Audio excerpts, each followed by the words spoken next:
We join the Filipino nation in congratulating Your Honor on your election as Vice President of the Republic of the Philippines.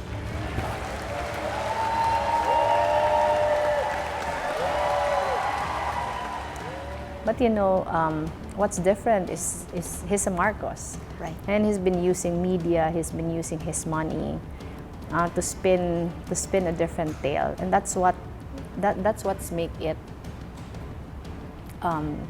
different in the sense that you can't also just sit back and allow him to twist facts. Ako si Maria Leonor Herona Robredo. Magiging makatarungan sa bawat tao at itatalaga ang aking sarili sa paglilingkod sa bansa. While I do understand, as I've said, the impatience of the president, especially as far as drugs is concerned, my worry is that there might be so many senseless killings already. We might be encouraging a culture of impunity and violence among our people. And that's the scary part. And I think the scarier part is that not many people are scared that this is happening. Ibinibigay ko po ang aking sarili ng buong buo. My fear always is I wake up one day and realize that I'm already a different person. So it's difficult now.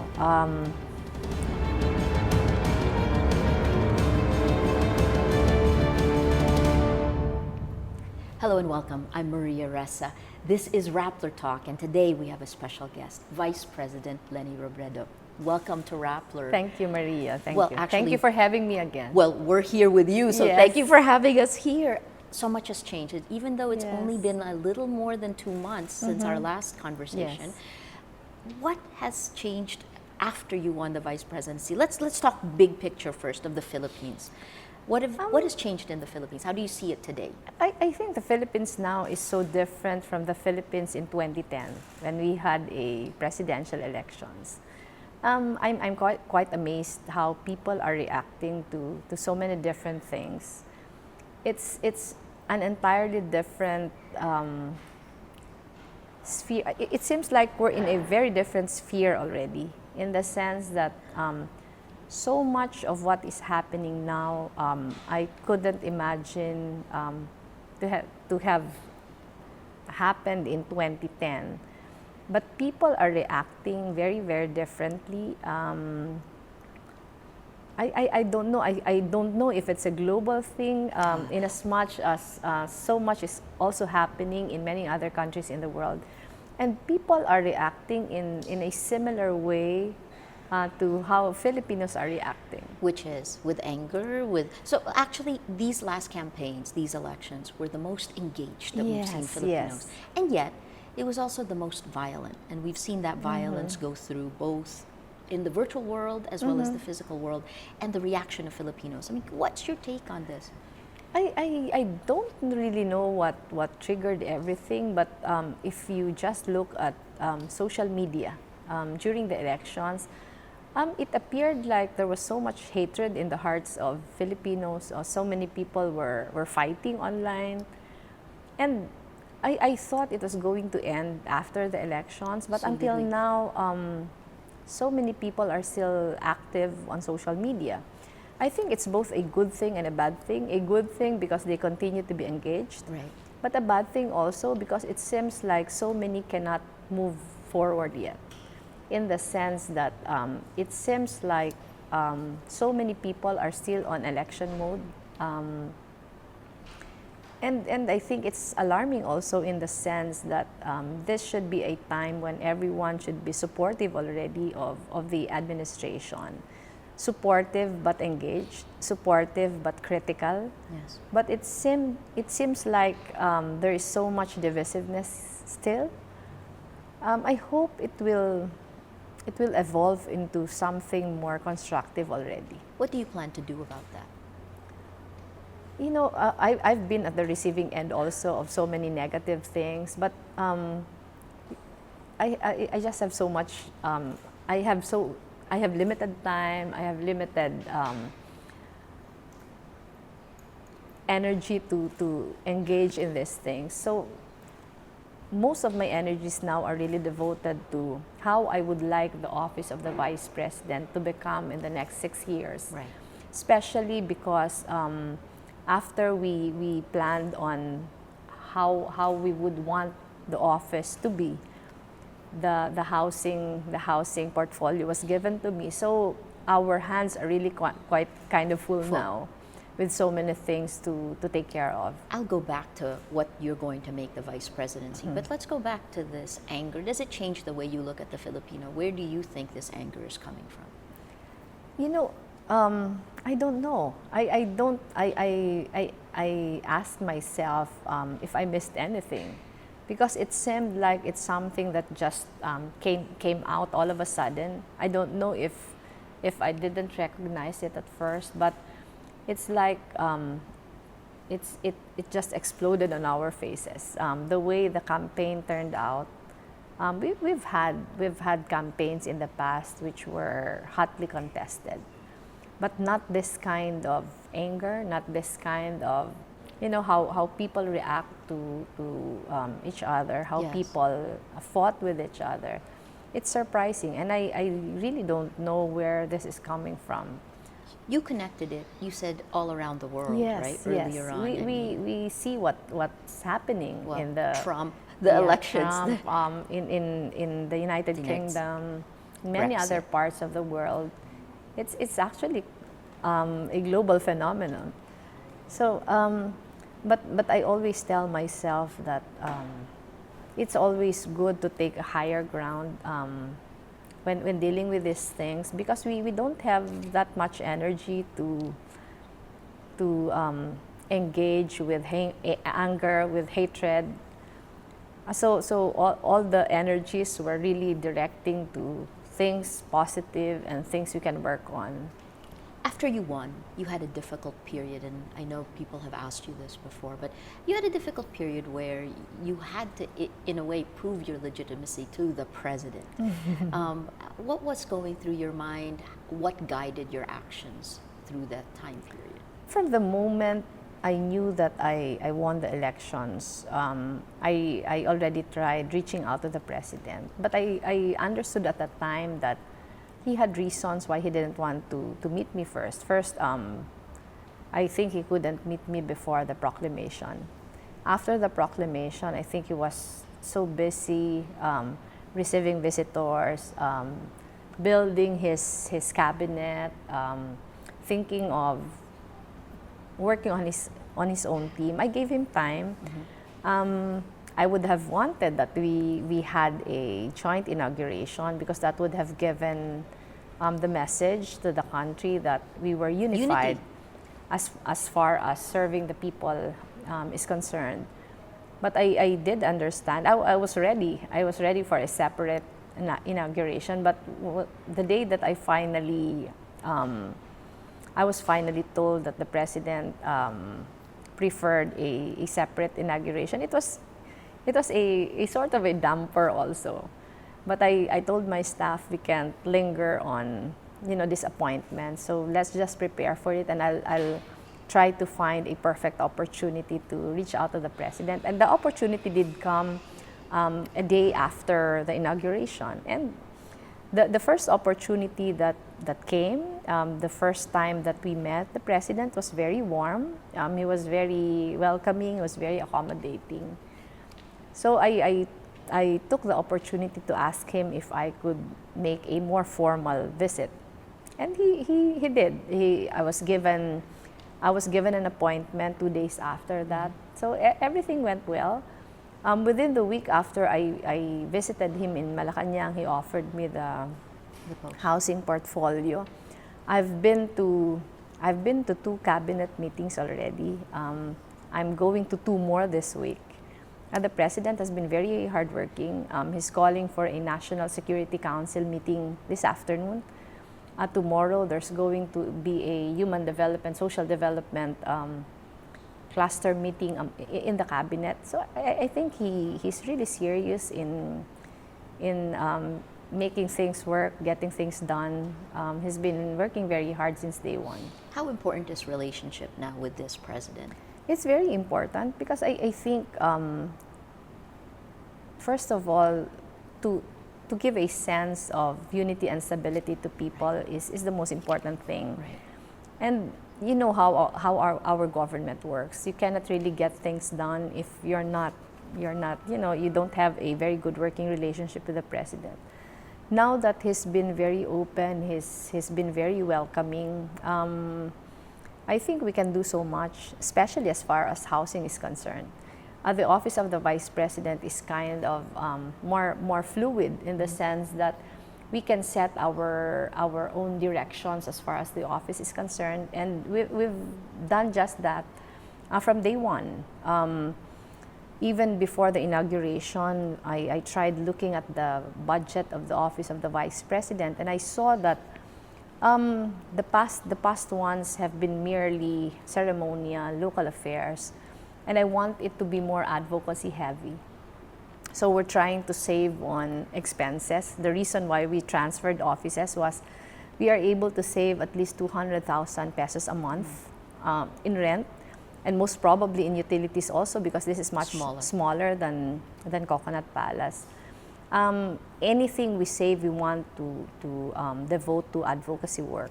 We've been doing just that. Fridays and Saturdays are devoted to provincial visits. I've had 3 already, the 3 weekends that passed.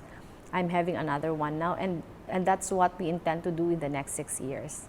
What are your what's the primary focus? What do you plan to do? We decided on 5 core advocacy areas already. One is hunger and food security, that's number 1. Great.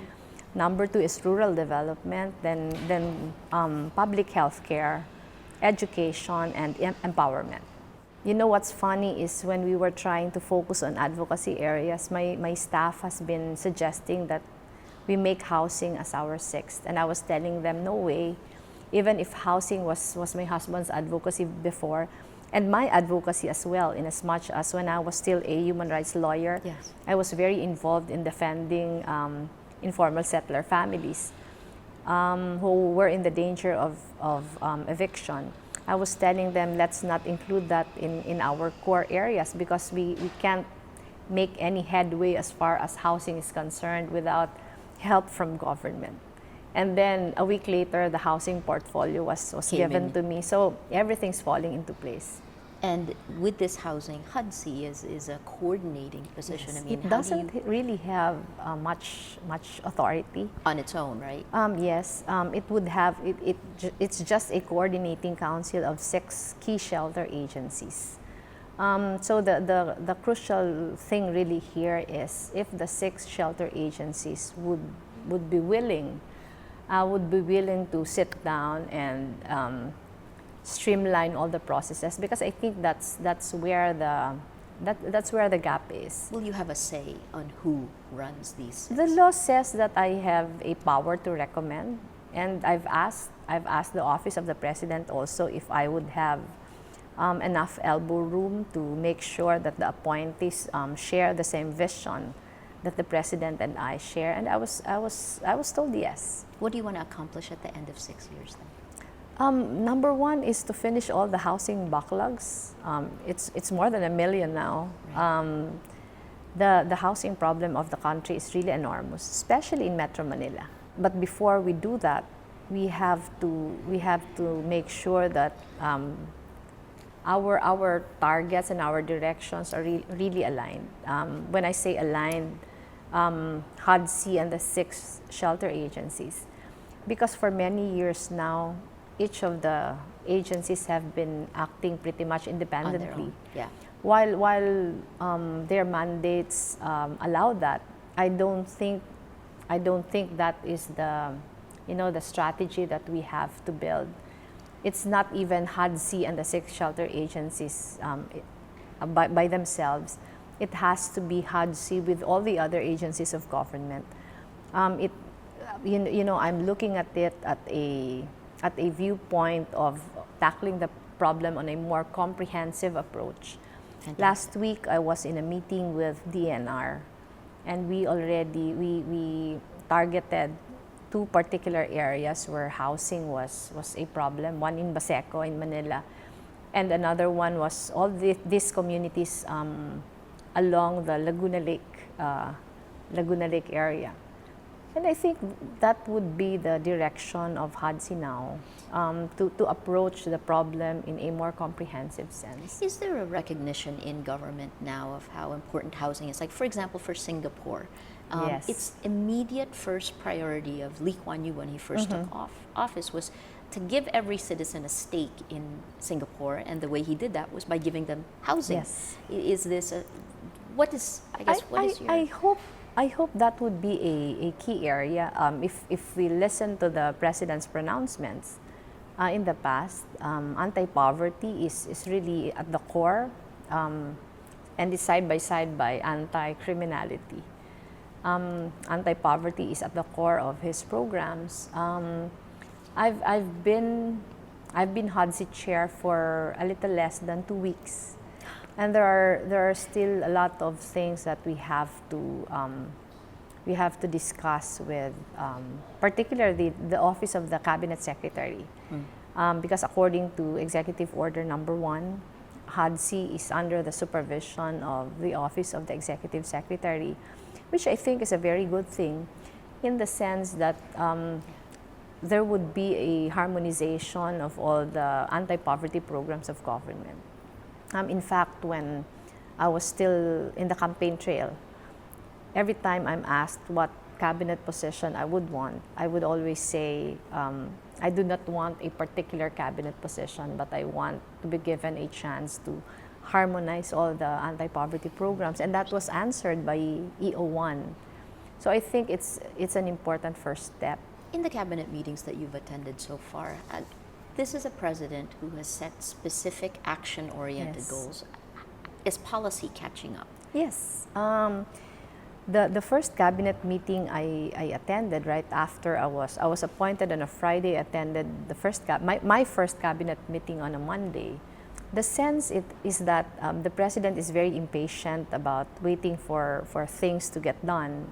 He doesn't want very long discussions on things.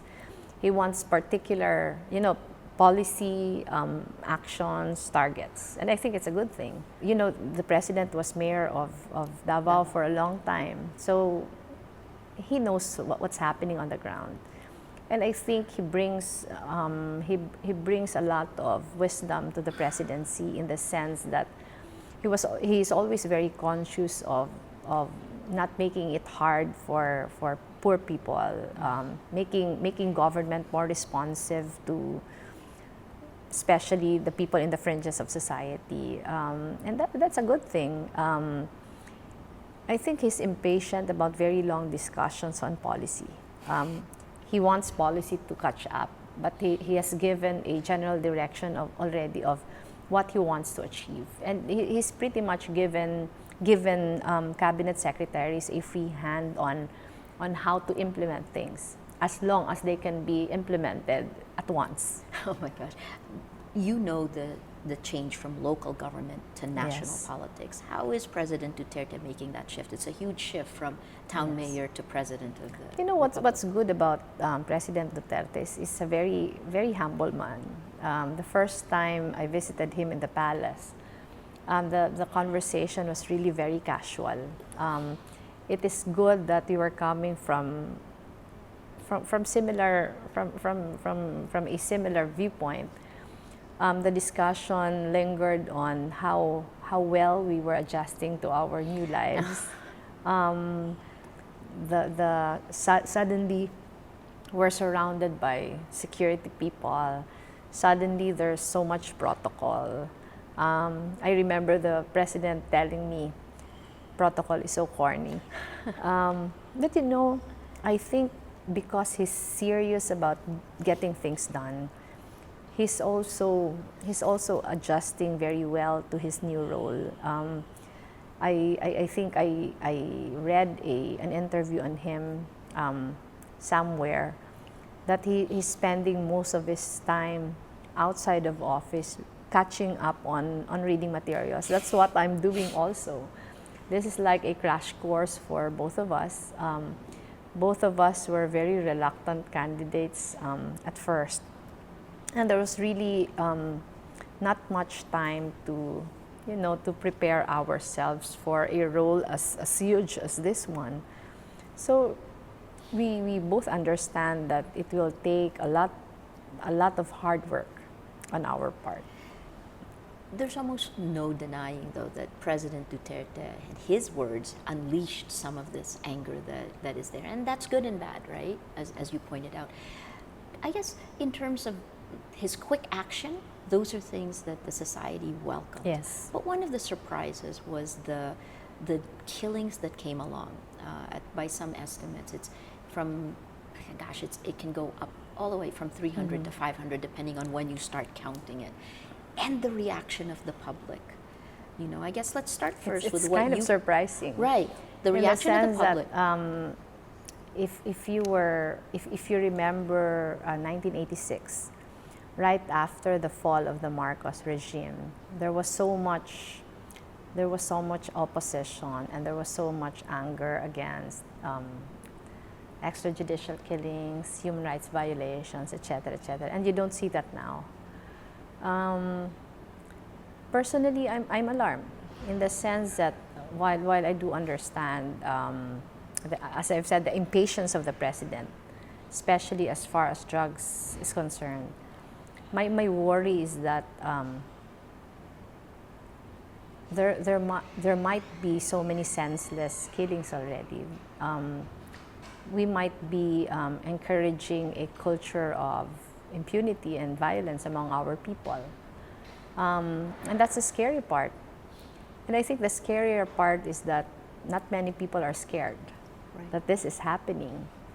My worry is that because there is not much anger as far as what has been happening in the past weeks is concerned, is reason to be alarmed.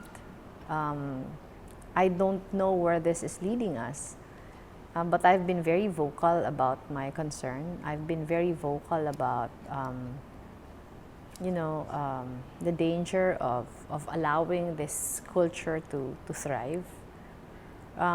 We've seen, history has told us that this kind of campaign has not really been very successful in other countries. But what gives us hope is the president repeatedly saying that he will respect the rule of law. Everything will still be in the bounds of the law. In fact, during the SONA, he gave a stern warning to the members of the police that abuses will not be tolerated. And I think the message has to come across that this drive is not giving anyone any license to take the law into their hands. But I think more people should be involved. More people should express outrage. Does it say something about Filipinos today that largely there's no outrage? I was asking myself several times, why this reaction? It's almost a welcoming in a weird way. Yes, yes. I think it is also a product of, the impatience that has built up in the hearts of people. And I think that impatience has accumulated over the years. So maybe the current drive is a welcome break for all those years of waiting for things to happen. Let me ask you, let's shift to party politics.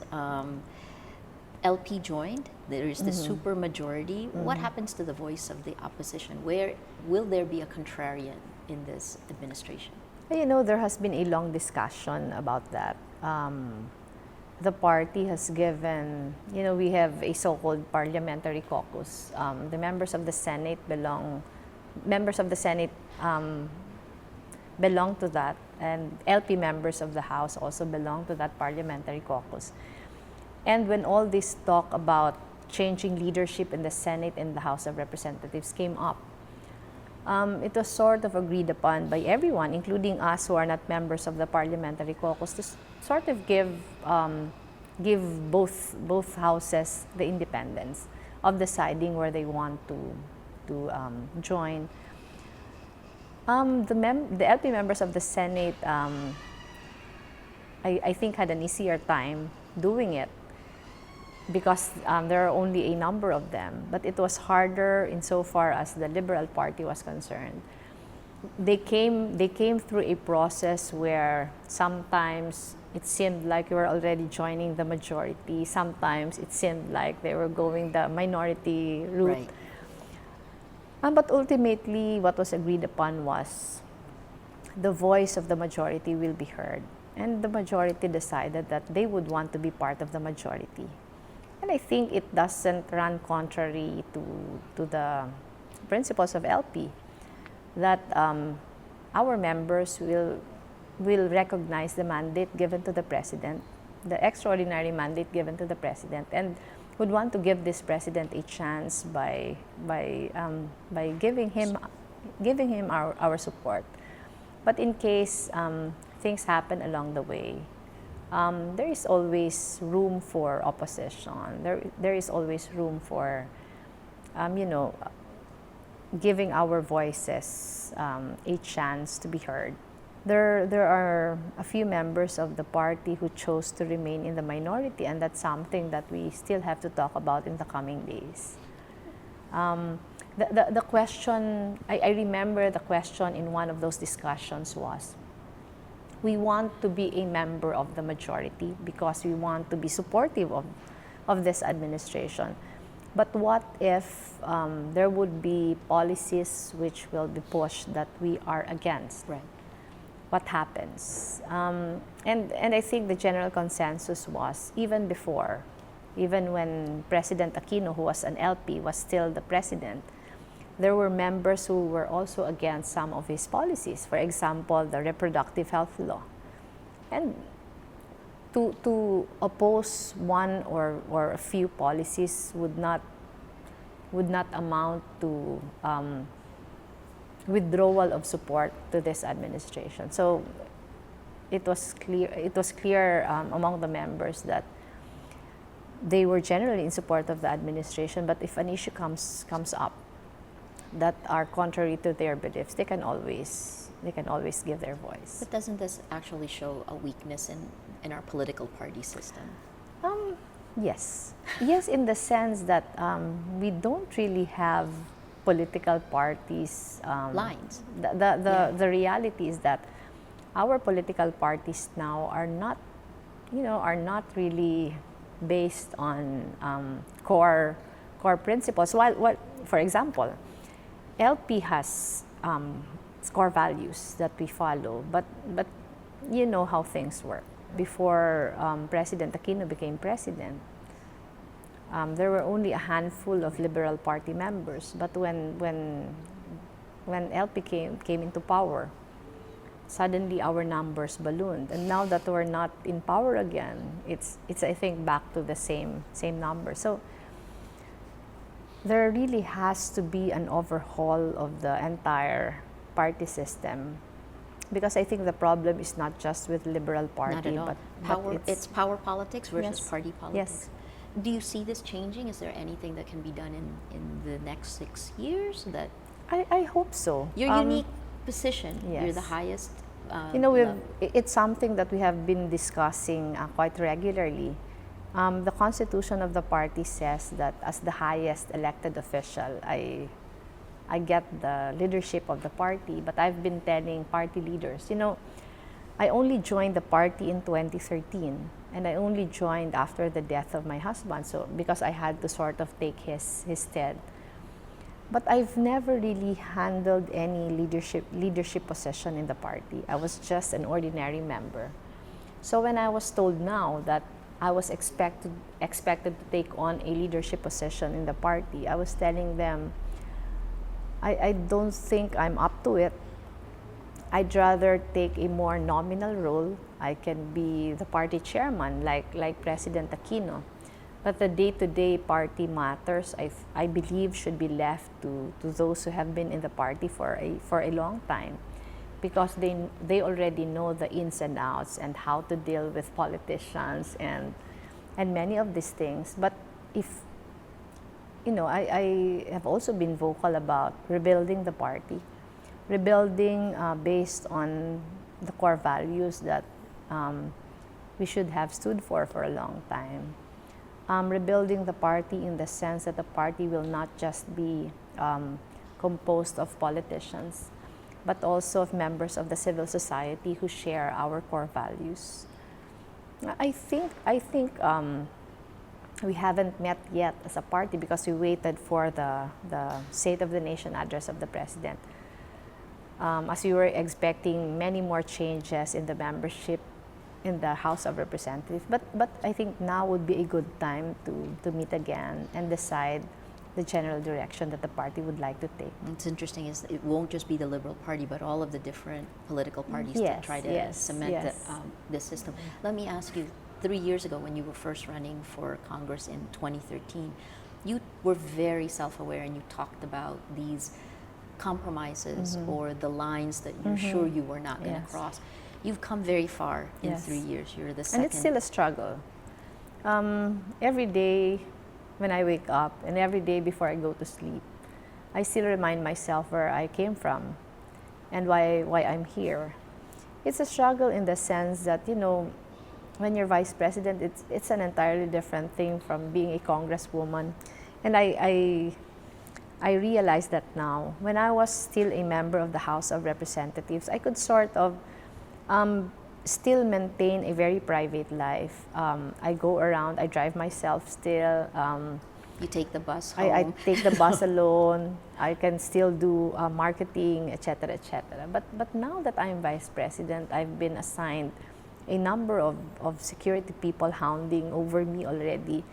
And it's a struggle in the sense that I'm still trying to make them understand that I don't want them to make things easy for me. Going through traffic, going through lines, whether in the airport or elsewhere, you know, there's a certain kind of culture in this office where people around you would want to make things very convenient for you. And it's something that I'm trying to fight now, in the sense that I'm scared that if I allow that to happen, it might change me. You know, I really can't say that I won't change at all, because I'm human. But I try to resist anything that is different from before. But it's difficult. It's difficult in the sense that these people have been so used to, you know, there were norms that have to be... Protocols. Yes, protocols. I have to remind myself that it should give me discomfort every day still. Because once I become comfortable with it, that might be the day that I you know, my fear always is I wake up one day and realize that I'm already a different person. So it's difficult now.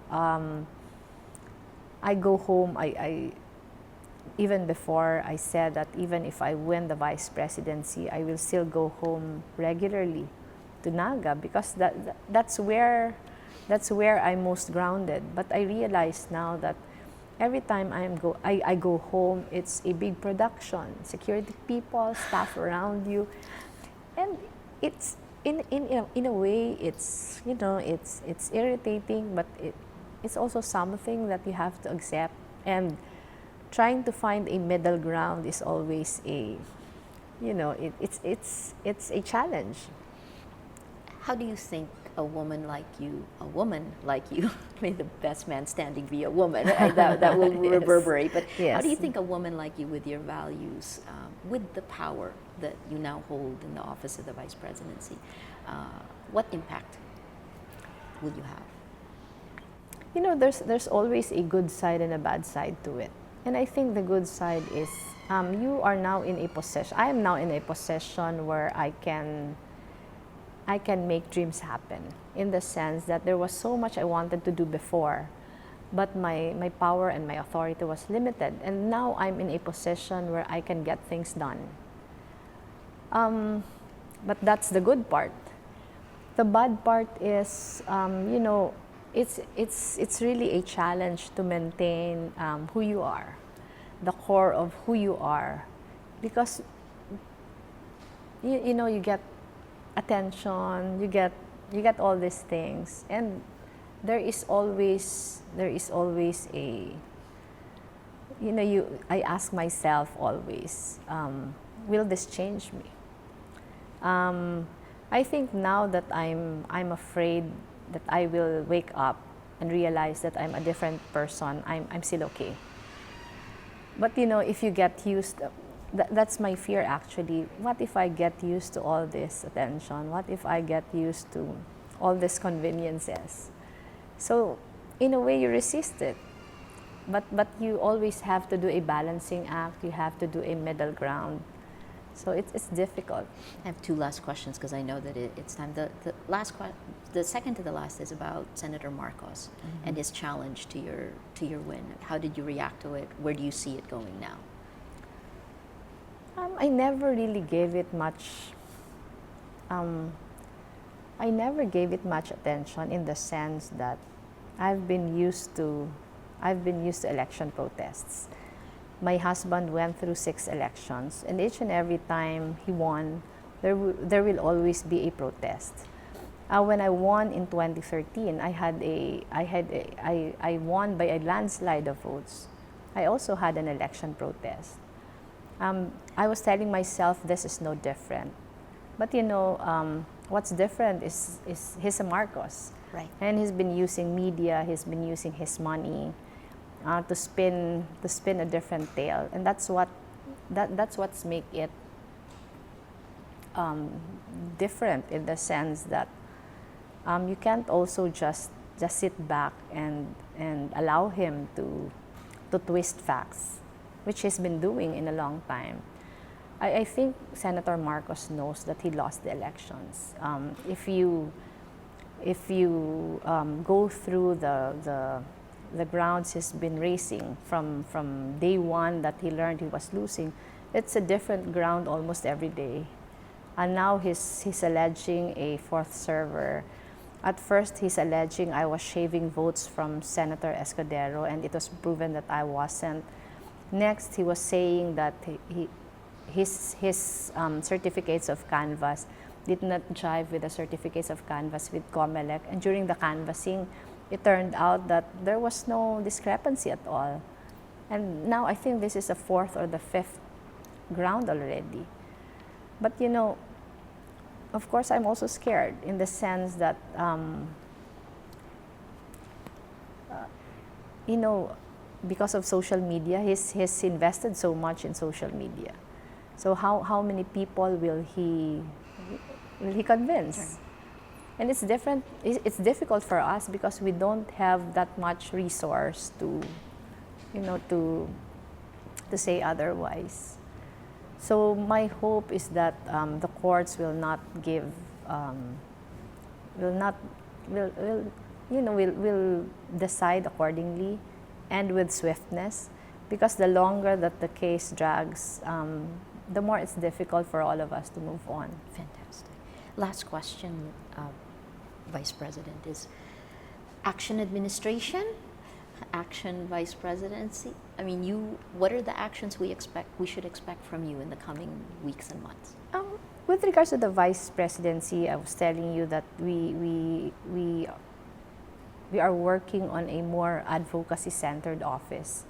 So in the past 3 weeks that we've been here, Mondays through Thursdays are devoted to meeting with stakeholders. There's a supply and a demand side for the advocacies we'll be doing. So Mondays to Thursdays is actually devoted to the supply side. What is there? What are the available resources? Who are the groups working on the advocacies that we want to focus on? It's an environmental sort of scanning, making sure that we know, for example, with hunger and food security, which groups have programs for these types. We realized in the past three weeks that we have to encourage a a redirection of the mindsets that are there already. For example, feeding programs. Yes. We've talked to so many groups doing feeding programs already, but it seems like the outcomes are usually how many children are fed, not how well the numbers of Sustainable. yes. We want to redirect all the efforts into a more measurable kind of, a more measurable kind of program. I think for most of the organizations out there, the outcomes are really based on how many medical missions, how many patients have been treated, and we don't believe those are accomplishments. We think the accomplishment is how much impact you have made on maternal and child mortality, for example, and that's what we intend to do in the coming days. We've got very positive response already from the many organizations. In fact, there are still so many coming over asking, we want to do things with you. What kind of activities would you want us to do? So it's a sort of just organizing everything and inspiring people to become more involved. Your last thoughts this moment in time? 6 years is a short time. I was telling myself, I was a congresswoman for 3 years. So when I was running for the vice presidency and a few days after I won, I said, wow, I have 6 years to do so much. But now that you have an idea of how much work is there for you, you're telling yourself 6 years is a short time. And every single day counts, every single hour counts. I was telling you earlier that I'm working 15 to 17 hours a day, and it's still not enough. But I think it will get better once we've been able to lay down everything. We're very hopeful. We're very hopeful that even if 6 years is a short time, we'll be able to accomplish so much in 6 years. Fantastic. Thanks so much. Thank you, Maria. We've been speaking with Philippine Vice President Leni Robredo. I'm Maria Ressa for Rappler Talk. Thank you for joining us.